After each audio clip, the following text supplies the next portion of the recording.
रिश्वतखोरों को लूटे जो कमजोरों को, रिश्वत लेकर काम करे, कुर्सी को बदनाम करे।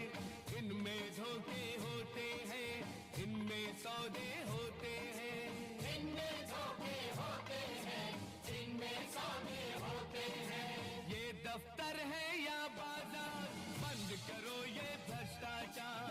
ये जनता की है ललकार, बंद करो ये भ्रष्टाचार। चोर बने हैं थानेदार, बंद करो ये भ्रष्टाचार। ये जनता की है ललकार, बंद करो ये भ्रष्टाचार। नेरळ कुंभारअळी येथील अंगणवाडी शाळेसाठी तब्बल 12 लाख रुपये खर्च करण्यात आले। चिमुकल्या विद्यार्थ्यांना सुरक्षित आणि दर्जेदार शिक्षणाचे वातावरण मिळावे या उद्देशाने उभारलेली ही इमारत अवघ्या 2 वर्षातच गळू लागल्याने कामाच्या दर्जावर गंभीर प्रश्नचिन्ह उभे राहिले आहे।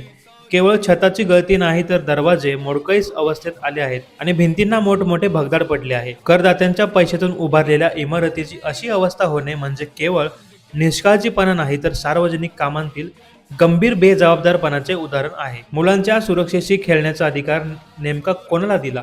हे काम करणाऱ्या ठेकेदाराची गुणवत्ता तपासली का?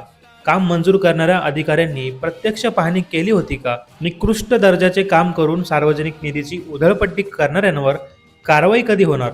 असे प्रश्न आता नागरिक उपस्थित करत आहेत। शिक्षणाच्या मंदिरात असा हलगर्जीपणा कधीच खपवून घेतला जाऊ नये। या प्रकरणाची तातडीने उच्चस्तरीय चौकशी करून दोषी ठेकेदार आणि संबंधित जबाबदार अधिकाऱ्यांवर कठोर कारवाई करण्यात यावी, अशी जोरदार मागणी नागरिकांकडून केली जात आहे। कारण हा प्रश्न फक्त एका इमारतीचा नाही तर मुलांच्या भविष्याचा आहे।